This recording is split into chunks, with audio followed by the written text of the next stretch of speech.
adopt the budget resolution so we can move forward on President Trump's very important agenda for the American people. This process has required a lot of close consultation between the White House and the Senate, and all of that has been necessary because we want to make sure that we are delivering on our shared goals in the budget reconciliation process. Our big, beautiful bill has to reflect all of that, and so it is big, and it involves a lot of areas of policy, and so it requires a lot of close coordination. Our two chambers are directly aligned also on a very important principle, and that is the principle of fiscal responsibility. We are the party that delivers and ensures that. So we have a number of aims here. Our aim is to deliver on our promises in this big, beautiful bill regarding things like border security, restoring peace through strength, and American energy dominance, and regulatory reform to get the economy really humming again. And of course also tax relief, tax reductions. We have to make the tax cuts permanent, and that's all involved and enveloped in this big effort, and all the other promises and priorities we made. Now, it's important to note that at the same time, we also need to achieve the maximum amount of savings for the American people, because that's what fiscal responsibility is. And we even want to start reducing the deficit. So with all that in mind, our first big, beautiful reconciliation package here involves a number of commitments, and one of those is that we are committed to finding at least $1.5 trillion in savings for the American people, while also preserving our essential programs. The Democrats are out right now trying to make hay out of the fact that we're going to gut Medicaid and all these other things. It's simply not true.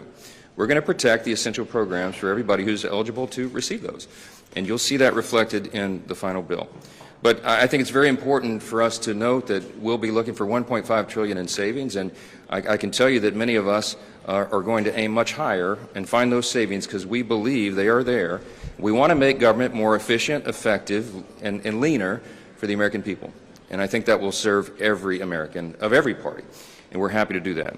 This morning we'll take the next big step in that process, and I just want to say I'm very happy to have our partners in the Senate working so closely with us as one team, one unified team, which is very important for us to deliver on all these objectives. And I can't tell you how much I thank Senate Majority Leader Thune for his principled, steady leadership and his resolve through this entire process, and I'm delighted to yield the podium to him next. Thank you.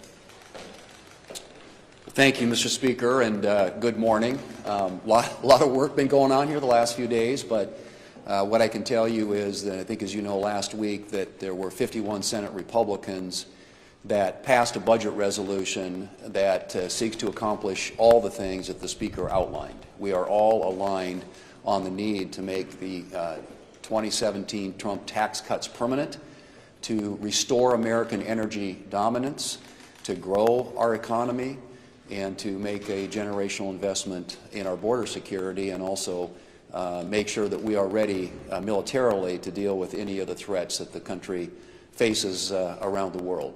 And those are all things that are addressed in this budget resolution, which is why it's really important that we act. The budget resolution, as you know, is the first step. It unlocks budget reconciliation, which is where all this can be achieved.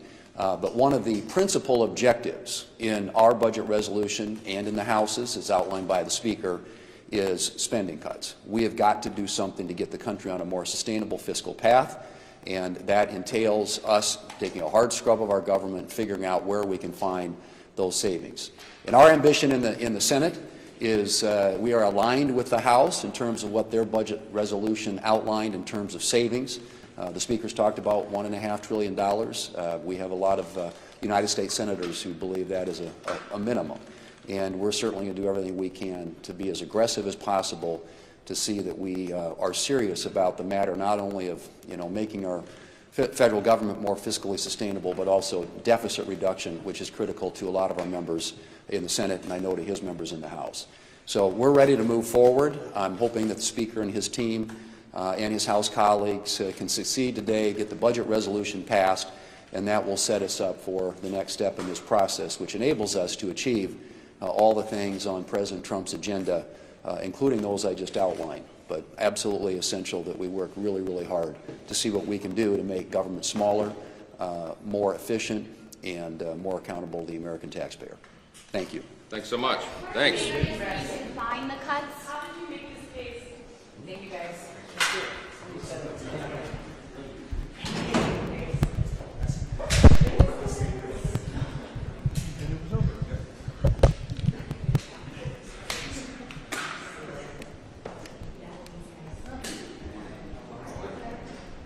Are you guys going to do anything from? Okay.